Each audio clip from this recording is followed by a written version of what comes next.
What's going on inside? I'm LT, and I just wanted to read to y'all some notes that I've been taking just about just about life, just about being a young man. Look at me, I'm just a jit. I'm just a young man trying to navigate my way through this crazy thing we call life. And it's just some notes that I've taken, just learning from class and YouTube and observing people. And I mean, you can see them now. They're structured as sentences, but I also want to just further explain so they're made very clear. Simple as that. All right, first one is your 20s are an extended adolescence. Now, as a young man, I know that I still kind of feel like a kid. Uh, I feel the same way at 19 and 20 as I did when I was 15 or 16. Like, the only thing that changed is that I'm a little bit older, got a little bit facial, got taller, got a little smarter, but I still don't know nothing. I still am trying to be an adult. We all are. All of us young people are. So just like you don't have to have it all figured out right now. In fact, people in their 30s don't have it all figured out right now. But don't think your life is over. I know the epidemic is that if you're in your 20s, you're unk. Hell no. People in their 40s, I'd say aren't even unk. But your 20s are an extended adolescence. You don't have to like pay a mortgage and have a family right now. You're still trying to figure out life. All right? You're still young. You still have time. All right? Next. Your 20s are a critical development period where your brain is undergoing its final major organization. Now, I never remember what it is for women, but for men, our frontal lobe fully develops at 25. Now, that's midway into the 20s. Like your brain's not fully developed, but once it hits like you're 25, boom, that's it. That's your brain for the rest of time. So just make sure like your brain's a muscle. So just make sure you're always trying to learn, make sure you're always trying to figure things out. Really, that's all that means. Your brain is still going through a reorganization as you grow up. Next. Every year spent focusing on external validation is a year not focusing on building internal foundations. Now, it's quite simple, but I'll break it down a little bit. However much time you spend on trying to get people to like you, whether you are being your genuine self or you're putting on a facade, you're being performative, as everybody says now. Um, sorry, is time not spending on building what makes you you, not building uh, traits that actually matter, like wisdom, character, um, authenticity, stuff like that, stuff that actually matters. So the more time you're spending focusing on getting likes, uh, forcing people to like you, getting an attaboy, is not spent focusing on stuff that actually matters, the building blocks that'll structure your future. Next, we chase the markers of success instead of allowing the foundations to come to us naturally. Now, the next point as well, I'll just say it because it kind of goes with it. Achievements must be the byproduct of the right focus, not the focus itself. Now, an example I want to use is like, say your dream, and it should be, of course, is to get married. The focus itself is getting married. The right focus is finding the person you want to spend the rest of your life with, finding someone that matches your energy, that you're just happy and love to be around and want to be around the rest of your life. That's the right focus. The focus itself is getting married. The right focus is finding the person you want to spend the rest of your life with. And then going back to the previous point, We chase the markers of success instead of allowing the foundations to come to us naturally.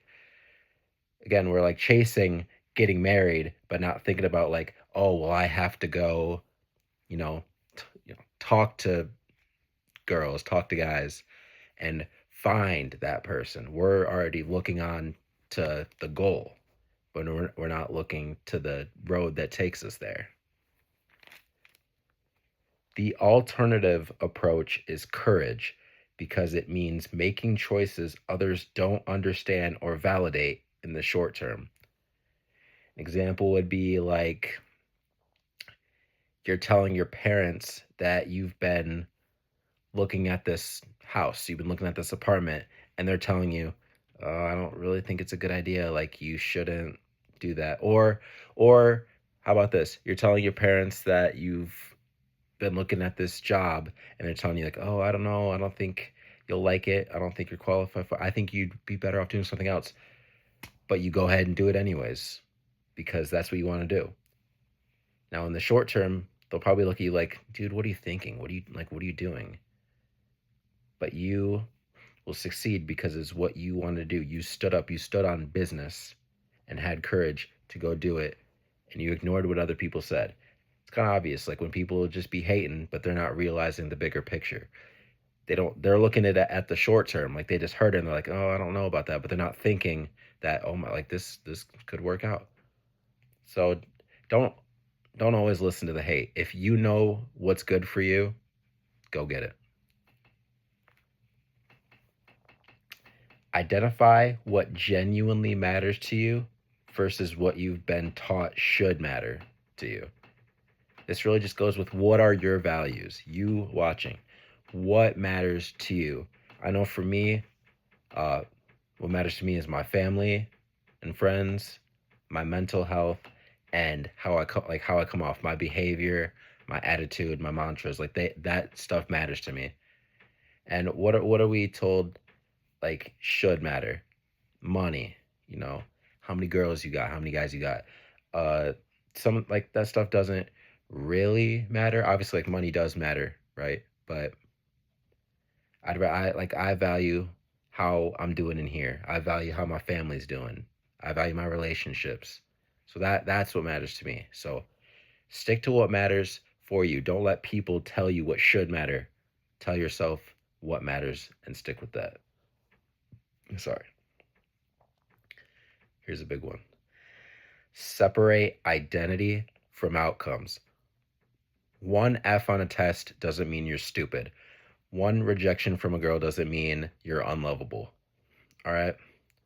One outcome doesn't identify who you are. Okay? You just keep working, you keep building. One loss shouldn't stop your momentum. You keep going. You keep building, all right? Keep building. That's all I'm going to say. Put yourself in situations where you might fail in low stake environments. Now, example for this would be let's say let's say you're a comedian and you tell a joke to 5, we'll say 10. You tell a joke to 10 of your friends and none of them laugh. That's fine. You said it in front of 10 people. Now imagine telling that, but you didn't do that, but imagine telling that same joke in front of 15,000 people and none of them laugh.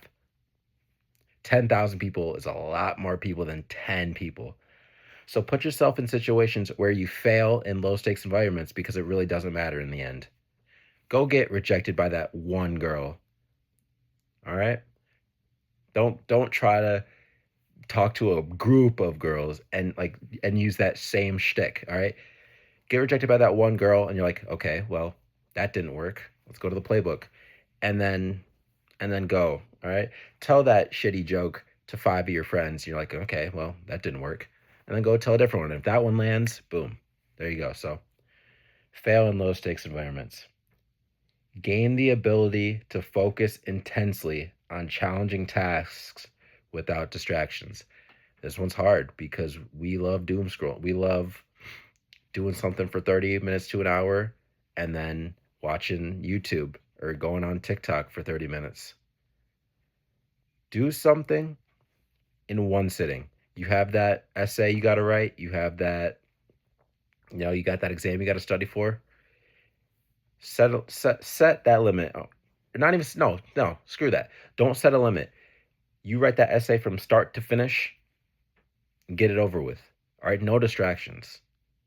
You got this. Just lock in, sit down, do it in one sitting. Stay engaged and don't avoid difficult emotions and situations. Now, I'll tell you a personal story. I had to deal with this not that long ago. I was mad at something that happened at a family member's house. And on the same night, I was mad because I had to come home late. I'm not going to get into that. But yeah, I had to come home late and it wasn't my choice. I was basically like quasi, it was with my friends. Goodness, I stuttered. But I was like almost kidnapped because I was just in the back seat and they wouldn't take me home. We were just out all night and I just wasn't having it. So I came home mad and my mom was trying to be on some happy vibe and I told her, I was like, look, like I don't want to come off as rude, but like I'm mad right now. I'm not trying to forcibly be happy. All right, just let me be mad. I'll go to bed and I'll come down and be happy in the morning. And she didn't like that. She got mad at me for being mad. And you know what? It was whatever. So don't avoid difficult emotions. Don't drink because you're sad. Let yourself be sad and then eventually just get over it. You will. I know you'll just get over it naturally. And don't avoid difficult situations. I'm about to have a difficult conversation with my roommate about his attitude. And I know it's going to be tough. We're probably going to fight. Either that or he just won't change. But I have to do it because it's either he doesn't change because I don't say anything or he doesn't change on his own merit. And then I just really know that he's just not a good person. Gain the ability to rapidly acquire new skills and adapt to changing conditions. Just be adaptable. That's really all that's saying. Just be adaptable and be accustomed to change because everything changes in an instant. It's a good one.